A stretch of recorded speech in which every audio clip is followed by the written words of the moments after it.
JAWGUST is back once again. Jaws is 50, so I thought, my friends, for you to come with me as I go back to Amity. A 31-day podcast, talking 4 minutes of Jaws each day. It will be another month-long show for me, and I hope to see you there, 'cause JAWGUST is back again.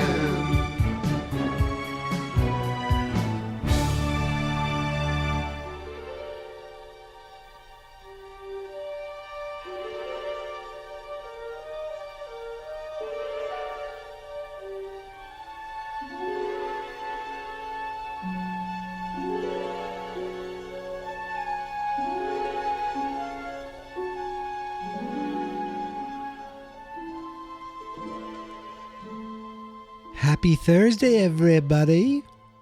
It's Thursday, August 7th. Yes, the 7th day of August. The 7th day of golden August. And for the 7th day in a row, I'm here talking about one of the best movies of all time, Jaws. And today, I only watched 4 minutes, and I'm only here to talk about those 4 minutes. Minutes 24 to 28. And while yesterday's episode had some classic lines, some wonderful dialogue, today's 4 minutes are not quiet, but not dialogue heavy. It's mostly sound and atmosphere that makes up the majority of this minute. Now, this minute does open up with the Brodies outside of their house. And you know that where we last ended, Chief wants Mike out of the boat, nowhere near the water. And Ellen's like, he's not on the water, he's on a boat. He's not going to go in the water. I don't think he'll ever go in the water again after what happened yesterday. Oh, you mean when the little boy got eaten? So sorry that gets in the way of Michael wanting to be on his boat. And by the way, that whole incident didn't seem to have much of an effect on Michael's, choice to go back into the water. It doesn't waste any time, really, with that, which is kind of crazy when you think about it. But we're not there yet. That comes, much later down the road. Right now, Ellen's upset the way that Chief yelled at Michael. And, Chief's like, I don't want that. Don't say that. I don't want that. But then Ellen looks down at the very book that Chief was looking at when horny Ellen showed up to scare him into some hanky-panky. Michael! Did you hear your father? Out of the water now! Now! That is a perfect little scene that's played for laughs. But what it does is it changes Ellen's outlook. And you remember later when somebody goes on a boat to go off on a little adventure, the last thing we see is Ellen running off like, oh, and she's probably thinking, oh, I didn't realize that sharks could, take boats and you're in a boat. They could get the boat, rip the boat apart and, swallow you whole. But now that she saw it in a book, now she realizes, oh shit, these sharks, they don't mess around. So while the chief is busy reading and doing research, I guess, and yelling at his children, there's two other guys on the other side of the island who have a plan to collect on the Kintners' $3,000. The two characters' names are Den Herder and Charlie. And we know this because, well, we hear at the end of this clip, we hear Hendrix talking about Den Herder. And of course, Swim Charlie Swim, that's pretty well known for this segment of this movie. That's the clip we played at the beginning of the episode. It is the major part of this 4 minutes is focused on this right here. I know we have a little bit of Brody and Ellen at the beginning, and we have a little bit of Brody going through that book while at the same time cutting back and forth between him going through the book and Den Herder and Charlie on their mission to collect the $3,000. I'm tired. Let's stop before someone reports us. Don't worry. The chief lives on the other side of the island. Am I coming in straight? Don't worry. Just keep rolling.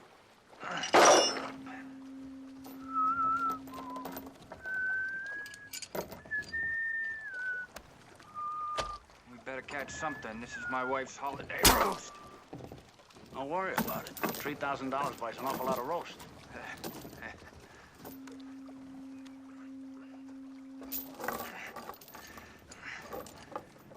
Come and get it. Tide's taking it right out. Can't we go home?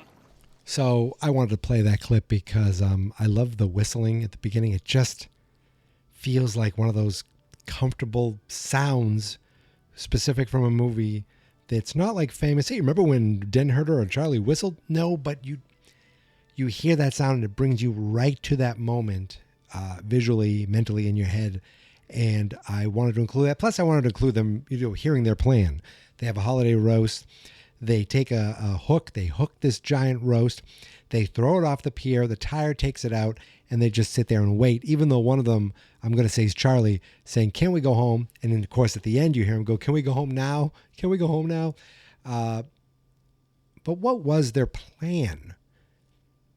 So they put the roast out there. They're figuring the shark comes and gets the roast, gets hooked, and just kind of beaches itself, drowns. I'm not sure exactly what they were thinking. Maybe they were going to start harpooning it. I don't know if they had any other equipment. But they just sit there and wait it out. And while they're waiting it out, and I read about this in Daily Jaws, that it was kind of a brilliant idea of, they're not showing the shark. We haven't seen any shark yet. We've seen flipper. We've seen some sort of flipper. But this was another way of showing the shark, not just the dock, because obviously Brody is looking at different pictures of shark attacks, like real pictures of shark attacks through this book. And we're seeing real pictures of sharks. And doing that is kind of putting sharks in our brain subconsciously. We see a shark that is, close up. We see a shark that was caught. We see some guy like going up and giving a shark a nice rub on the side of its body, just snorkeling with sharks. That's crazy. And we see one shot that is pretty spectacular of a shark chewing on what appears to be a scuba tank. How is that even possible? Is that realistic? Could a shark really do that? We see the shark, I guess, what are these called? These giant poles for shark spotters, which I don't want to bring it up. I apologize, Chris, but isn't that something we see in Jaws 2? Ringing the bell, and it's just a school of bluefish. When I was so young that Jaws 1 and Jaws 2 kind of intertwined in my head for a while. So like the bluefish, that pole, that kind of stuff. It had such a similar look, similar feel, that it was early enough that the film stock and everything just had that same time period. That it made it look, it's not a good movie, but it made it fit in a continuation that seems ridiculous in reality. But it just, the later movies look completely different because it's different people, it's different settings. It's just, and it's stupider and stupider. But this shark pole that I assume is for shark spotting, just reminded me of, I'm sorry, it zooms up and we see a guy with a bell. Totally reminds me of Jaws 2. So we see a shark, I guess, looks like eating another animal, I think. Then we see these like 6 nerds all like, I mean, they got their hands all over each other. They are so excited. I never realized how like they're rubbing each other's shoulders, big mustaches, and they're inside a giant mastodon's mouth, jaws, shark. I don't know. I assume that's a real photo. You know what? I never actually thought to look up what is that photo that Brody is looking at. And through the power of editing, I found a copy of the image on Flickr that actually links to a book on biodiversitylibrary.org. This is a 400 plus page book called Shadows in the Sea. This book, let me look this. I'm going to get all the way to the front of this book. Shadows in the Sea from 1963. From 1963, The Sharks, Skates, and Rays. Illustrated, it says. This looks like this was taken out of the Marine Biological Library. And I have a link. I will put a link to the full book that you can look at from the 60s. It's not the exact book that Brody's looking at, but it is a book of the time period. You think, this is 1974. Of course, you'd have a book from 10 years earlier at least. So this is from the time period. It says the authors are Harold W. McCormick, who I'd like to think is some sort of police officer, and Tom Allen. I would love to think maybe he's a marine biologist, and Captain William E. Young, who's probably like a feisty ship captain who likes a good shanty. It's the book.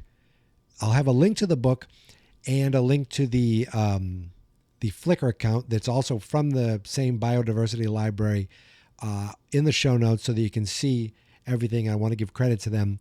It shows the exact same photo. Again, it's not the exact same book, but it's the exact same photo, and it says the gigantic jaws of the prehistoric shark, Carcharodon, reconstructed from its fossil teeth, easily accommodate 6 men. The model in the American Museum of Natural History would fit a shark about 80 feet long. 80 friggin' feet long. And if you look, you can zoom in on this picture. You see it's the exact same photo, the exact same guys. They got their hands all over each other. Like very wonderful mustaches. None of them look all that happy to be there. They seem like confused and they don't know where to look. None of them look in the camera really. Maybe one guy. Okay, there's one guy in the back who's really like staring dagger through my eyes. But everyone else is looking elsewhere. Okay, maybe there's 2 guys. There's 2 guys staring at you. They almost look like they're not in the actual photo. Maybe there's 4 people who are supposed to be in the photo, and the 2 people staring at you in the background are the ghosts of what this. No, I guess this is prehistoric, so the shark probably didn't eat these men. But we could concoct a story where they're ghosts. That makes sense in my head. But you see the photo very quickly in the movie.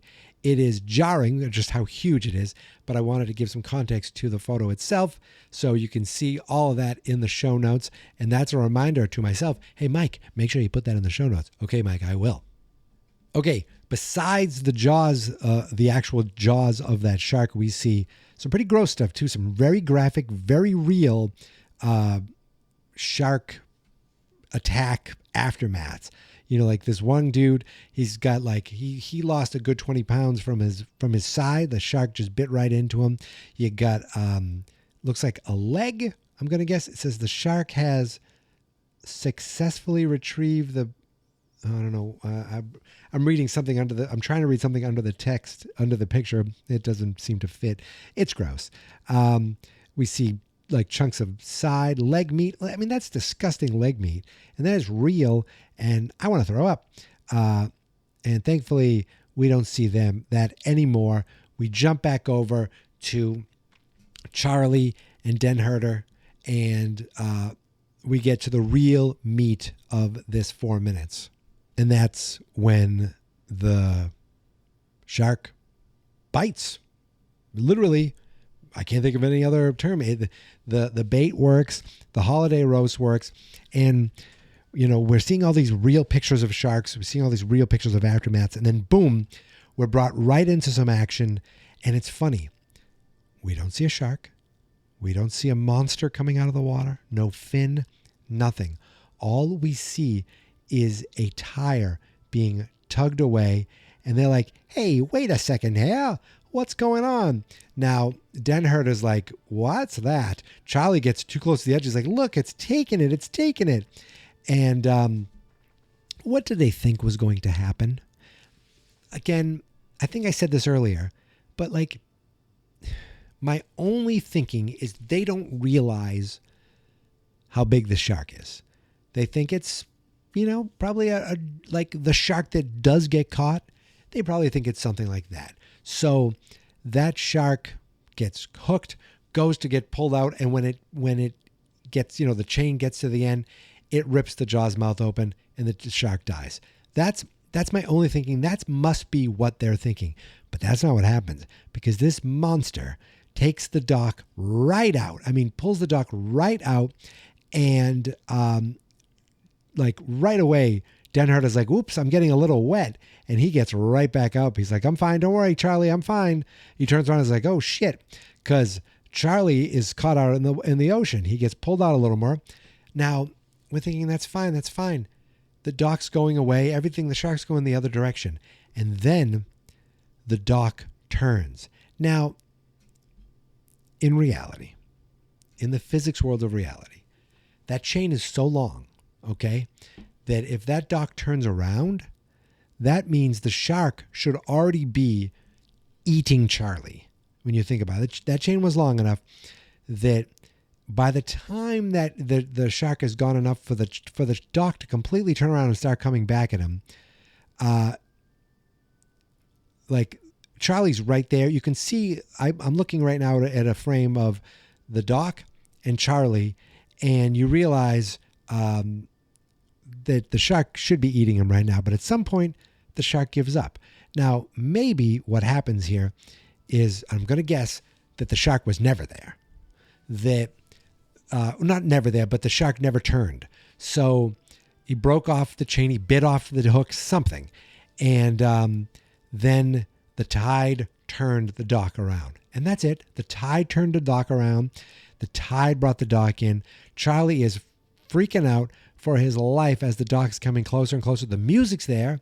So it leads you to think, well, I guess if the music's there, that's telling us that the shark is there.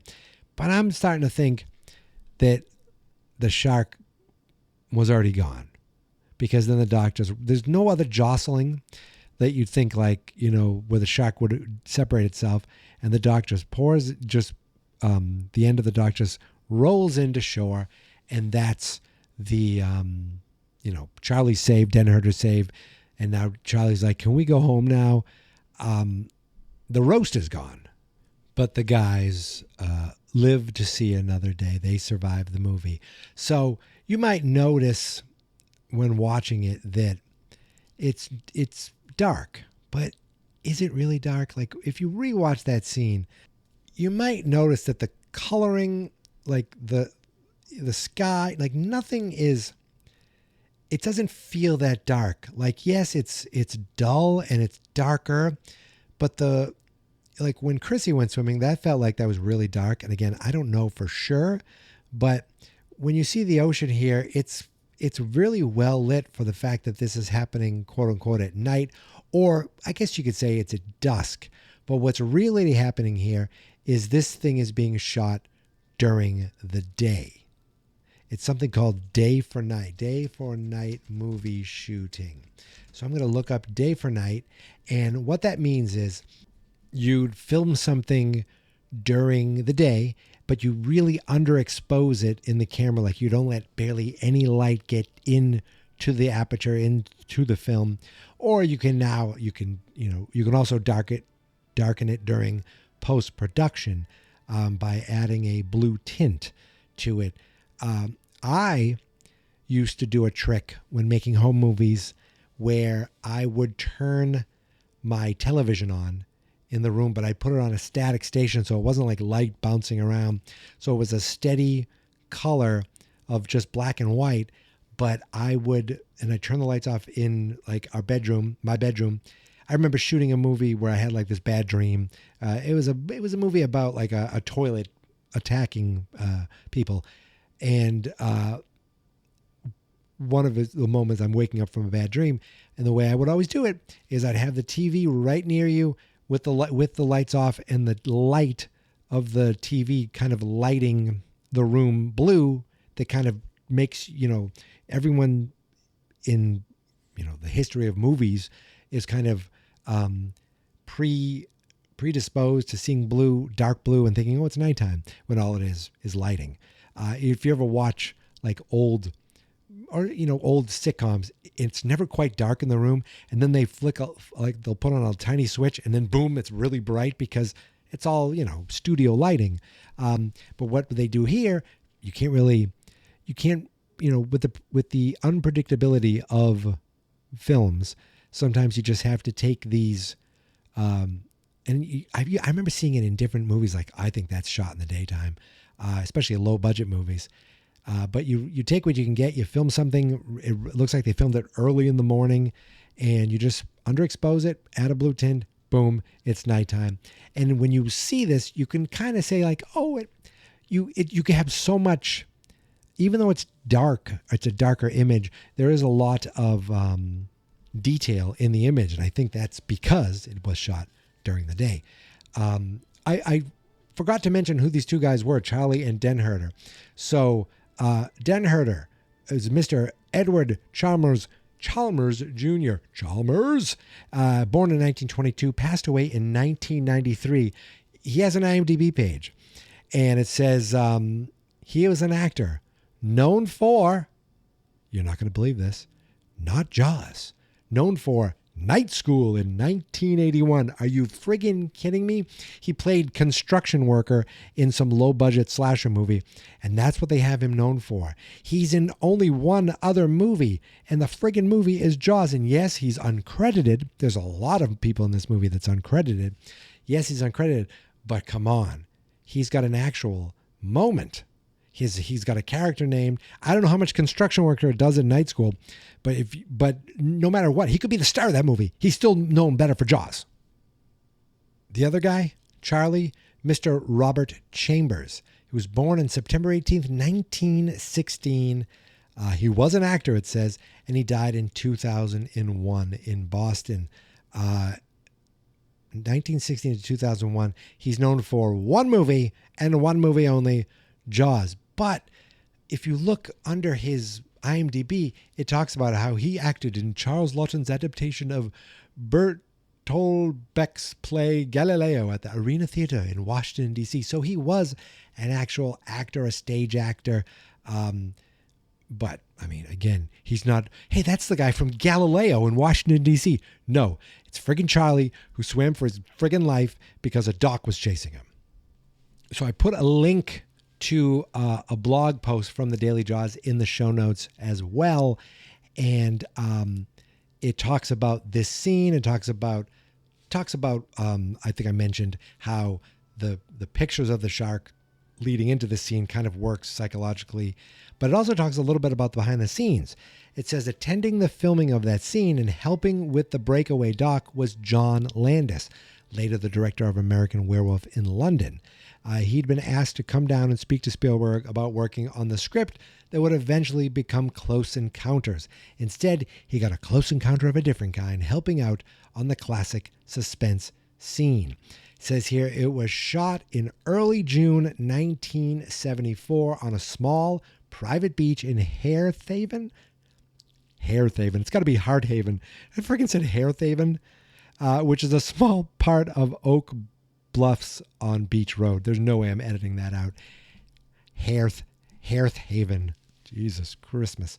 It says the pier incident scene was shot day for night. See, it says shot in the daytime, but appearing as if it was filmed at night in the finished film. According to Carl Gottlieb's The Jaws log, that scene went through several changes. 1 minute Charlie was surviving the ordeal, and the next minute he was being devoured.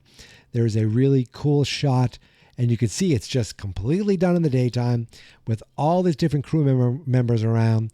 You got actors in the water, you got crew members in the water, and you see leaning over You got Steven Spielberg right there as well. I thought that was just a really cool thing to see. It says the actors from the scene were locals and were given the choice of using stunt doubles when the rig broke away, but they decided to do it themselves. And even though they are doing their own stunts, they're not doing their own voices, because months later, it says months later, back on dry land in Hollywood, their voices were redubbed by other actors with water in their mouths, just as Susan Baccaline had to do with her attack sequence. You can it almost feels like the voices are a little disconnected when you realize that it's dubbed in later. And I think, doesn't that go for the guy who says, the $3,000 in cash or check? He's like, we're going to get you a roast here. It was almost like he's doing a Walter Matthau or something. Like it was just it sounded like the voice of a guy who does voices, if that makes any sense. So our 4 minutes comes to an end over at the Amity Harbor. It's the next day, and we overhear Hendrix telling Brody about Den-Herter and the holiday roast, and what him and Charlie had a dry out, and we see that, and that's really right where the moment ends. But before we see them, we see another man, an extra. Unlike any other, an extra, shall we say. No speaking lines, one scene. He had a deleted scene that didn't make the movie, but we see this guy coming out of an office right on the harbor. It says Amity Harbor, Harbor Master Frank Silva, and this dude comes out, and he is the Popeyesiest guy that you'd ever seen. Like if Popeye didn't eat his spinach. Like this is the guy that probably Quint should be like, that's who I need to learn from. That's who I need to be. First of all, he's in this wonderful black and white checkered shirt. He's holding what appears to be some sort of, is it Rice Krispies? I think that says rice. A box of Rice Krispies, a half gallon of milk, and a bowl, a big box of sugar. This man is ready to eat his cereal, and he doesn't like his Rice Krispies plain. He needs to add some sugar. He's a health nut. He loves rice, sugar, and smoking a giant pipe. He's got the classic like captain's hat, but the black version on. Maybe that's the harbor master. A beautiful red shirt on. Almost looks like an ascot. He wears it so well. And he's kind of like, he has little tiny eyes. He's got little tiny eyes like Popeye. He almost looks like he can barely open them. And he has a giant pipe. I see a few missing teeth. He just comes right out. He's probably like, Frank, listen, buddy, because his name's not Frank. I'm going to talk about that in a second. Just don't look in the camera. He comes out, looks to the left, looks to the right, smiles, and walks to his right. And he walks right by Hendrix and Brody, who come in. And that's really his entire, I think we see him around in the background later, but that's his moment, his claim to fame, his moment to shine.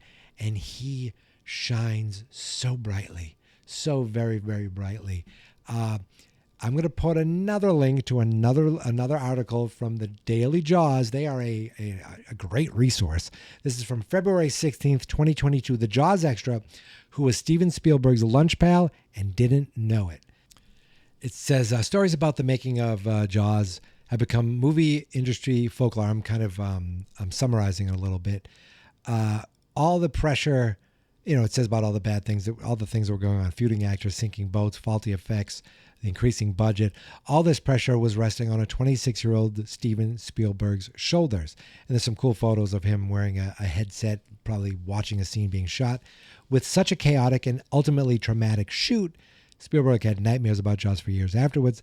The cinematic prodigy had few chances to relax and enjoy the experience. However, he did find temporary solace with one Martha's Vineyard local who ended up casting in the movie.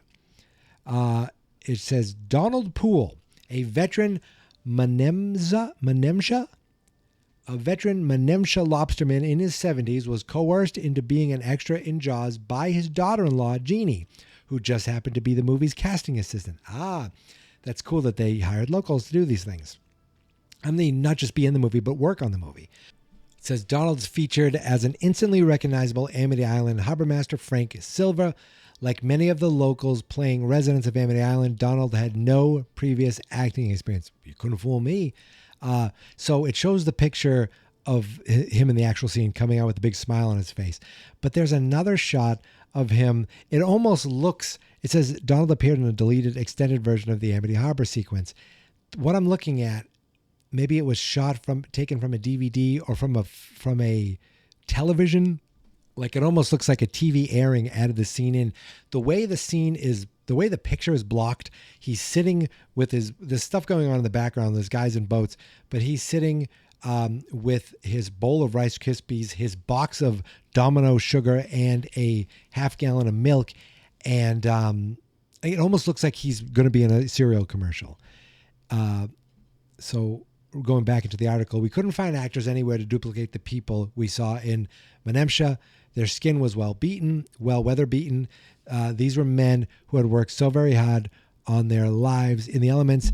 There's just no way you can weather an actor like that. This is from Sherry Roberts, Jaws casting director.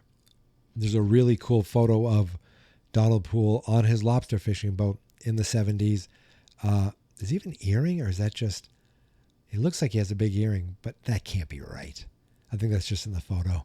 And he's got this giant... He still has a giant pipe, that's for sure. Like another Martha's Vineyard Herschel West, who was cast as Quint's mate, while being a tough man of the sea, Donald was a gentle soul who kept himself to himself, a juxtaposition Steven Spielberg immediately gravitated towards. And then someone says, how come you're so... Oh, this is a quote from Edith Blake on location, from the making of Jaws. How come you're so lucky to always get to talk to Steve? And I guess the guy said, Steve who? And it shows a picture. I don't know if that's Steven Spielberg or not, but it shows Frank walking around. It shows him when the tiger shark, the what, gets caught. He's back. He's around there as well. In an interview with the Vineyard Gazette, Jaws Memories from Martha's Vineyard, author Matt Taylor explained that Spielberg just fell in love with him. He must have been well into his 70s when Jaws was filmed, and Spielberg thought him to be so picturesque with his pipe and his old salty mannerisms that he cast him as the harbor master. Each day during lunchtime, after directing the shots with all the locals, Spielberg would go and sit in the truck with Donald Poole and eat lunch with him and ask him all about the old days and what it was like to be a Menemsha fisherman. This went on day after day, and after the third or fourth day, someone came up to him and said, why do you always get to spend so much time with Steve Spielberg? And Poole looked and said, who the hell is Steve Spielberg? So that is the legend of Harbor Master Frank Silva. I will put that link in the show notes as well. And I think we did it. I think we made it through another day of JAWGUST. While there wasn't a lot of talking in this 4 minutes, I more than made up for it with my Gabby voice. So check out, if you are listening, to this on Spotify, or if you're listening to this on Apple or the website, you can see the show notes for this episode. So there'll be links to everything that I mentioned in the show notes, which I'm going to go do right now because I said I got to add this to the show notes. I'm going to do it right now. Then I'm going to get this episode up and out to you in the world. It's a little earlier than usual. It's only 9:40 as I'm finishing up here right now. But I did get my eyes dilated today, and I can see they allowed me my prescription. It's weird. They're like, your distance improved. I'm like, that's impossible. I think what happened last time is I overcompensated, and they made the prescription too strong. So I think my new eye prescription is going to be a little less. I don't know if it's enough to get new glasses. I might wait. I do love the glasses I have, so I might just get the same ones. I think they make me look quirky and cool, and is just as handsome as hell. Don't question it. Just go with it. So that's it. That is it, my friends. Now tomorrow, I'm trying to think how I want to do this. I might get up and do the show early tomorrow because I have a couple things going on. There's a Patriots preseason game. Yes, it's preseason football, but I'm excited to see anything football come back. So I'm planning on watching most of that. Then between like 8:30 and 9, I have to go drive a couple towns over and pick up my niece, bring her home from her friend's house because I'm a friggin' great uncle. Yeah, I told you I took my nephew shopping yesterday. Tomorrow I'm picking up my niece. I texted her today and I said, what time? She goes, closer to 9. I go, good, that gives me enough time to go get my tuxedo dry cleaned. She's like, you're not wearing that? I go, well, it'd be weird for me to show up on their front porch, front steps, playing the violin in just a t-shirt. That's what are we doing here? My nephew and niece, they know what I am at this point, and it's there's no going back. I've crossed the line. I'm never going to be a normal, mature uncle. Sorry, that ship has sailed. And today's JAWGUST has also sailed into the 7 seas. See what I did there? That was pretty good. Now, wait a minute. I do also have a half day tomorrow, but then my mother-in-law wants to take us out to for Chinese food for lunch. It's a busy day. I live a very exciting life, and it's JAWGUST is just a part of the many, many things that I do. Tonight we went to a farmer's market. How exciting. Did we buy anything? No, we didn't. But we went, and then we went and took our dog for a walk. So, I live a rich and exciting life, and, it's just, podcasting is just part of it. It's just part of it. And sometimes I keep talking and I realize you should probably stop, and I think now's the time to stop. So that is it. Now, I'll be back tomorrow like I always say every time. But in the meantime, follow me on social media at Geek Mentality, everywhere at Geek Mentality except TikTok, which is Geek Mentality Mike. The Facebook page is Fans.Experts. The YouTube channel is Fans.Experts. That's because the website where all these friggin' podcasts can be found, it's called fansnotexperts.com. That's it. I'm done. The beaches are closed. I'll be back tomorrow, but until then, thank you for listening, thank you for subscribing, and here is my theme song. This is my podcast, I made it. Geek Mentality's what I named it. And I think you should listen and subscribe, 'cause I'm kinda funny and awesome. I think that I'm worth your time, and I'm kinda handsome. My mom says, please listen and please subscribe. At least listen to this episode. Fans not experts.